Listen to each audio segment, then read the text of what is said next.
finally, what we all have been waiting for and calling for and questioning why it wasn't happening. Stephanie White has stepped up to the plate in defense of Caitlin Clark. I could not believe my ears, guys. I could not believe my ears when I heard this.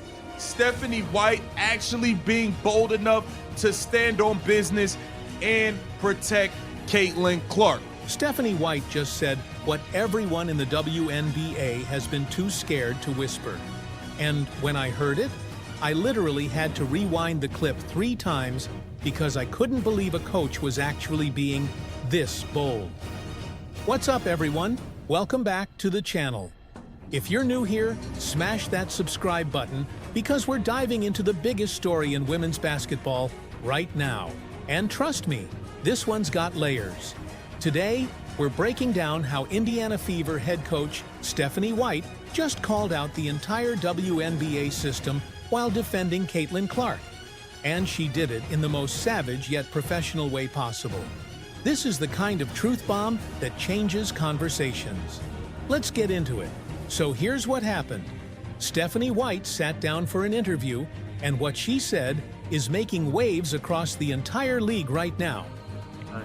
It is Stephanie White talking about Caitlin Clark being brought up in a lot of these conversations in CBA by other people, and not her speaking herself. And I think this is a really interesting one.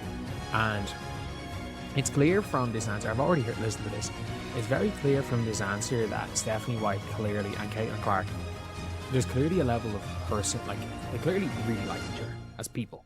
We're talking players, coaches, front office, everyone's talking about this. And the crazy part?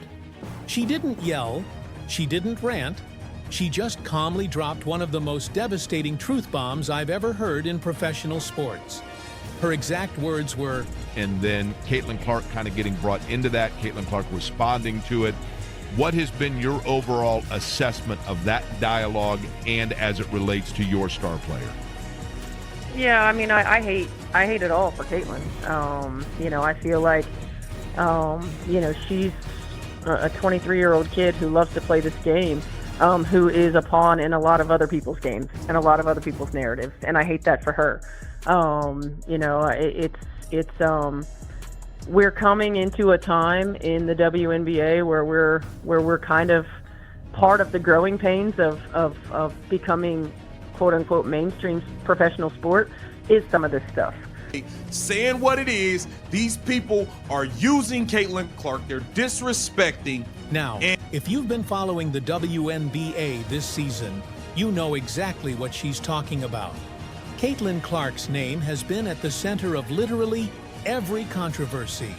And I mean every single one. Player salaries? Caitlin Clark. TV ratings? Caitlin Clark. Officiating problems? Caitlin Clark. Media favoritism? You guessed it, Caitlin Clark. The thing is, Caitlin herself has barely said anything controversial all season. She's just out here trying to play basketball. But somehow, she's become the poster child for every problem in the league. I also asked how she planned to fix the fact that players like Caitlin, Angel, and Paige, who are clearly driving massive revenue for the league, are making so little for their first 4 years. Her response was, Caitlin should be grateful she makes $16 million off the court, because without the platform that the WNBA gives her, she wouldn't make anything. And Stephanie White has officially had enough. Let's be brutally honest about what's happening here. Caitlin Clark is the biggest name women's basketball has ever seen. Not just right now, ever. She's the ratings boost. She's the ticket seller. She's the headline magnet. When she plays, arenas sell out. When she's on TV, viewership doubles or even triples. So when someone brings that much attention, it becomes really easy for everyone else to just grab onto it and use it for their own purposes. But here's where it gets messy. Everyone is using her. The WNBA uses her to sell tickets and show sponsors they're growing.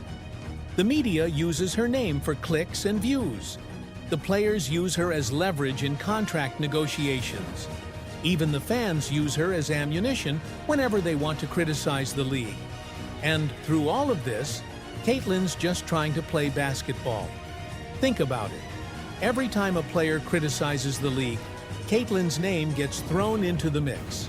Any new WNBA policy comes out, it immediately gets compared to how it affects Caitlyn. It's like she's not even a person anymore. She's just a marketing strategy. And that's exactly what Stephanie White is tired of seeing. White said something else that really stuck with me. She talked about how this is all part of the growing pains of becoming a mainstream professional sport. Now, that might sound diplomatic, but it's actually a pretty savage call-out. Because what she's really saying is, the WNBA finally has mainstream attention, and they have no idea how to handle it. Here's where Stephanie White gets really spicy without ever raising her voice. She said, and I quote, "Leadership needs to reflect where we are as a league." Now, she didn't name Commissioner Kathy Engelbert directly, but she didn't have to.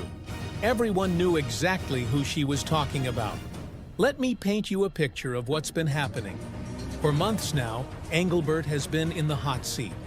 We're talking about dismissing player concerns, making tone-deaf comments about Caitlyn's off-court earnings, and basically managing to upset both fans and players at the same time. Remember a few weeks ago when Napheesa Collier went off on Kathy Engelbert? She accused her of bad leadership and even claimed Kathy said Caitlyn should be grateful for the WNBA platform. That was massive. And how did Kathy respond? With the most robotic, corporate, "I'm disheartened" statement you've ever seen. No real accountability, no genuine dialogue, just PR speak. You've continued to express that you're disheartened by the characterization of your conversation with Napheesa Collier. Just again, seeking clarity. Did you in fact say that Caitlin Clark should be grateful she makes $16 million off the court because without the platform that the WNBA gives her, she wouldn't make anything? And do you actually feel that way, that without this platform, players like Caitlin Clark wouldn't be making what they do off the court? Yeah, obviously I did not make those comments. Caitlin has been a transformational player in this league. She's been a great representative of the game. She's brought in tens of millions of new fans to the game. Proud of what she's put on the court. Unfortunately, the injuries held her back from a full season this year. But again, I'm not going to get into every point, counterpoint. It's not productive here. We're here to celebrate the WNBA Finals. I think what Indiana just did was amazing with all the injuries they had and the everything they faced this year, and bringing that to a Game 5 in overtime. But yeah, as I said, there's a lot of inaccuracies reported out there, and I certainly did not say that. Then Sophie Cunningham called Kathy the most delusional leader our league has ever seen. Straight up, no filter. Lexi Hull backed up Collier. Becky Hammon threw shade about officiating. And now Stephanie White, who's usually measured and professional, is speaking out too. If that doesn't tell you how deep the frustration runs in this league, I don't know what will. White has been around since the very early days of the WNBA. She was there when players had to fight for basic things like year-round health care. She's seen the league go from barely surviving to having mainstream attention. So when she says leadership needs to reflect where we are, she's not just complaining. She's pointing out that the people running the league are stuck in the past, while the game itself has evolved into something much bigger. Now, let's talk about Caitlyn specifically, because this is where it gets really interesting.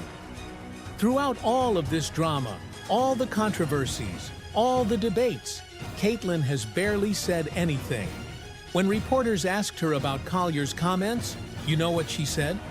"I have great respect for Fee. She made a lot of valid points. That's it. She didn't take sides. She didn't escalate. She didn't throw anyone under the bus." Think about what's being put on Caitlyn's shoulders. She didn't ask to be the face of the league. The WNBA handed her that title the moment they saw the ratings jump. They said, "Yep, she's our golden ticket." And now when things go wrong, she's also the scapegoat. That's the messed up part. If the refs make bad calls, people blame Caitlyn for getting special treatment. If TV focuses on her too much, People say she's overshadowing other players. If merchandise sales go up, people claim it's unfair that she benefits more. She literally cannot win. No matter what she does, someone's going to use her name to push their agenda. The players are the league. Without them, there's no product. So when multiple players and coaches are all saying the same thing about leadership, maybe, just maybe, it's time to take that feedback seriously. And third, the WNBA needs to figure out how to handle success. Because right now, they're acting like a league that wants NBA-level fame and money, but still runs things like a high school athletic department. You can't have it both ways. If you want to be mainstream, you need mainstream leadership. You need clear communication, consistent policies, and people in charge who actually understand the modern sports landscape. Look, Stephanie White didn't just defend Caitlin Clark in this interview.